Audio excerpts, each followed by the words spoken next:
ආයිබෝවන් යාළුවනේ.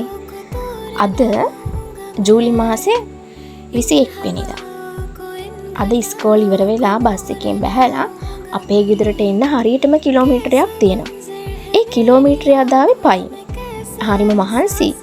ඒ නිසා පොඩි විවේකයක් ගන්න හිතුවා. ඉතින් මං රසම රසතේ එකක් හදාගත්තා. දවස පුරා දරුවොත් එක්ක ඉඳලා කතා කරලා මේ වගේ නිහඬ මොහොතක් ලැබෙන එක ඇත්තටම හිතට හොඳයි. පොඩි කල්පනාවකුත් දාගෙන ඔහේ වටපිට බලවල තේ එකක් බොන එකේ අමුතුම නිදහසක් තියෙනවා කියලා මට හිතෙනවා. අද පාසලේ වාර විභාග දවසක්. ඉතින් පාසලේ වාතාවරණය ටිකක් වෙනස්. අද මගේ පන්තියේ විභාග අධීක්ෂණ කටයුතු තමයි තිබුණේ. මගේ පන්තියේ දරුවෝ ටික හරි හොඳයි.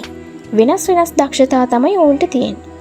දඟයෝ කීප දෙනෙක් වගේම නිහඬ නිශ්ශබ්ද දරුවෝත් මගේ පන්තියේ ඉන්නවා. හරිම විවිධත්වයකින් යුත් දරුවෝ තමයි මගේ පන්තියේ ඉන්නේ.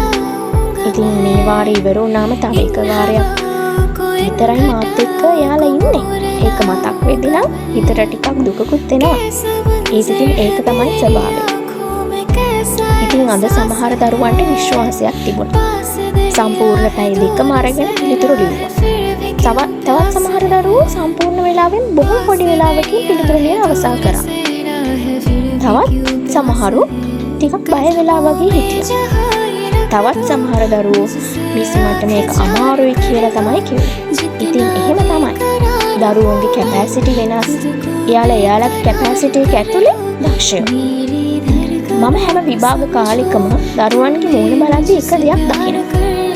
ලකුණු වලට වඩා බරක් දරුවන්ගේ හිතේ තියෙනවා. අනිත් අයට වඩා එක ලකුණක් හරි ගන්න ඕනි කියන සිතුවිල්ල ගොඩක් දුරට යාළගේ හිතේ තියෙනවා. කෙනෙක් පොත අන්තිම මොහොත වෙනකම් බලනවා. තව කෙනෙක් කලබලෙන් වගේ මතක් කරගන්න උත්සාහ කරනවා. තවත් කෙනෙක් නිහඬව වාඩි වෙලා ඉන්නවා. ඒ වෙලාවේ මම උන්ට කිව්වේ එකම දෙයක්. අද ඔයා තරම් කරන්න ඕනේ අනිත් ළමයිත් එක්ක නෙමෙයි. ඊයේ හිටපු ඔයත් එක්කයි කියලා. ඒ වචන ටික කියද්දී සමහර දරුවන්ගේ මූණ වල තිබුණ බය අඩු වෙලා මූණ හිනාවක් ඇඳුණා. අපි අපේ ජීවිතේ හැමතැනම කම්පැරිසන් කරනවානේ. එයාට වඩා වැඩි ලකුණු, එයාට වඩා හොඳ ජොබ් එකක්, එයාට වඩා ලස්සන ජීවිතයක්, එයාට වඩා ලස්සන ගෙයක්, එයාට වඩා ලස්සන කාර් එකක්. අපි අමතක කරන දෙයක් තියෙනවා. හැමෝම එකම පාර යන්නේ නැහැ. හැමෝටම එකම ආරම්භිකුත් නැහැ. එකම අවස්ථාවක් නැහැ. ඒ නිසා තරඟ කරලා දිනන එකට වඩා වැදගත් වෙන්නේ අද ඉන්න ඔයා ඊට වඩා ටිකක් හරි හොඳ කෙනෙක් වෙලාද කියන එක බලන එක. ඒක Tamanටම බලන්න පුළුවන්. අනිත් අයත් එක්ක කම්පෙයාර් කරන්න අවශ්‍ය නැහැ. විභාගයක ලකුණු වලින් විතරක් ඔබේ වටිනාකම තීරණය කරන්නේ නැහැ. ලකුණු ඕනේ නැහැ කියනව නෙමෙයි. ඒකත් ඕනේ. නමුත් ඒක ඔබේ ගමනේ එක නැවතුමක් විතරයි. අසාර්ථක වුණා කියලා ජීවිතේම අසාර්ථක වෙන්නේ නැහැ. හැබැයි ජීවිතේට උත්සාහය, අදිෂ්ඨානය, කැපවීම වගේ ක්වොලිටිස් අනිවාර්යෙන්ම ඕනේ.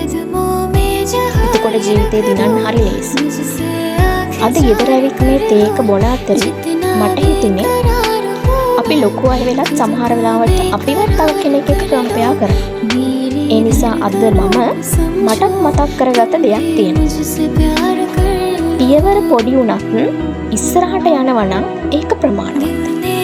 පඩි පෙළක අන්තිම පඩියේ ඉඳලා ඉහළම පඩියට නගින්න බෑනේ එකවරම.